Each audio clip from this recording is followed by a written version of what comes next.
Hey guys, so it's Stephen. And Teresa. And we're going to change the inner CV boot on the Audi TT.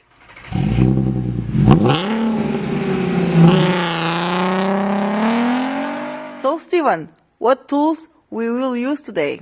Okay, so today we're going to use our breaker bar. We're going to use a number 17 socket, a number 17 hex socket, a multi-splined number 10 socket, and of course, we can't go anywhere without using the hammer because you never know when something might get stuck. So I want to prove that even a girl can do this, so I'm going to hand my lovely impact gun, please don't drop it, to my girlfriend, and she's going to undo the wheel nuts. So all you have to do is put the impact socket in on the nut and wind it off. Top one. And put. Woo! Well done. That's your first wheel you're about to undo. Okay, and the wheel is now off. Great. So you can pull that out of the way. Like that. You're gonna pull. Now, let's undo everything else inside. Oh yeah, probably should rub her up first. Saturday nights.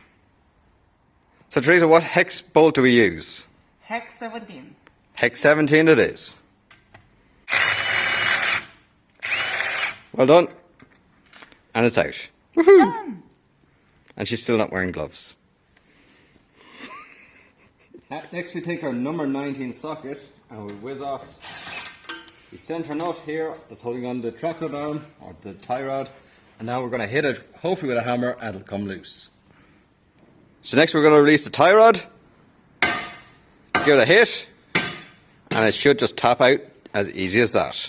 And now she's wearing the gloves. High five! Woohoo! Next we've taken a measurement from this point here to the corner of the treads is 77 mil, so that's how we make sure our camber is correct. And we're undoing the nuts now to release the whole hub, and they're number 16. So with a small bit of struggle we managed to get the bottom ball joint off the wishbone. We managed to pull the wishbone down, which popped the ball joint out, so that's now free. And as you can see there, we have the nut removed from the hub, from the center drive shaft, and the drive shaft just pops out. As easy as that. Data mechanic, they said. Will be funny, they said. Give us the spline socket, and we're going to shove it all the way into the splines here, and hold on the inner CV boot, and release it. 1 of 6 nuts holding on the drive shaft released. So now we can just spin the drive shaft. We could spin it if I didn't leave the car in gear, and we'll turn it around and get the next one. Modest amount of swearing, we managed to get the drive shaft released. We finally got it out. So now we know where the hole is in the drive shaft. So yeah, the CV boot has failed, so we're going to replace this CV boot with a new boot. Now. Okay, now we get the pinchers and the nail pullers. We cut the old zip ties off because they're not to be used again. So that's 1, that's 2. We have to hit this off, and there's a circlip in behind it. Next we take our drift punch and we're going to just tap the back of that just carefully. It should come off. And just have to turn it again. You can see the split line just coming out there now. Turn it once more and hopefully it'll come off this time.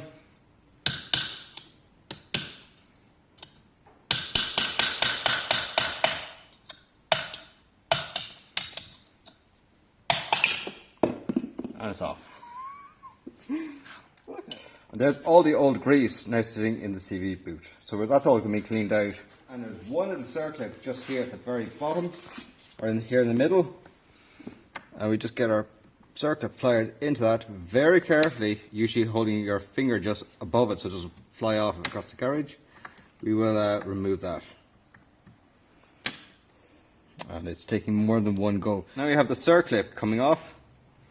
That's the circlip now removed. Put that into the tray. Now we split it back here, taking off the old CV boot, and just carefully we can walk the inner CV joint off the shaft.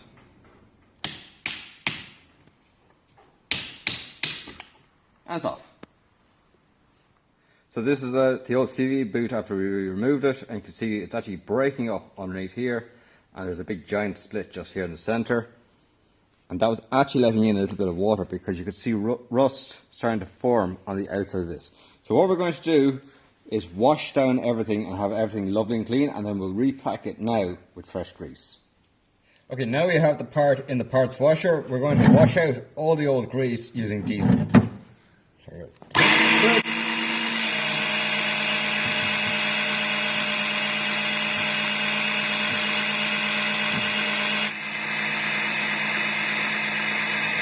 Ta-da! And now it's clean of grease. So we're going to dry this and then we'll repack it with fresh grease. Okay, so now we have our grease, which came in the packet, and our CV joint, or our inner CV joint, is all lovely and clean.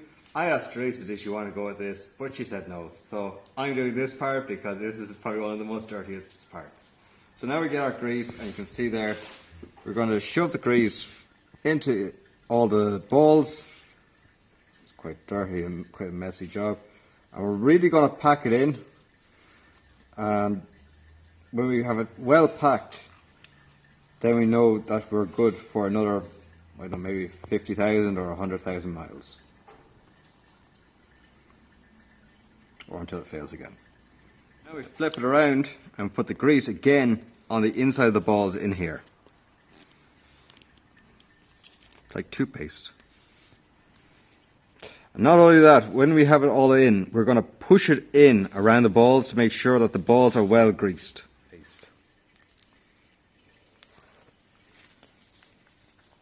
So we're going to use up all the grease that came in the packet and then just shove it down into the balls to make sure that they're well packed.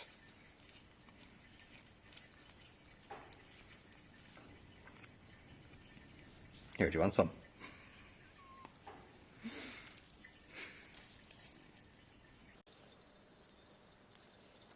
So that's now the drive shaft all rebuilt. So we have the end, or the inner CV joint, re-greased, the end cap back on, a new CV joint or CV boot back on it as well, and I've clamped the clamps in as well. So they're all nice and tight, and it's all moving lovely. So the next time hopefully you will see this is when it's installed.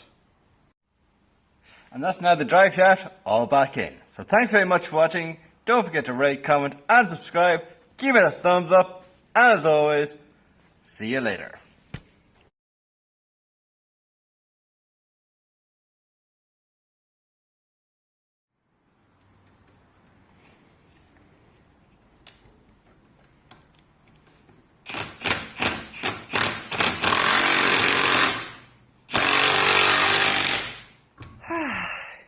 Data mechanic, they said. Will be funny, they said.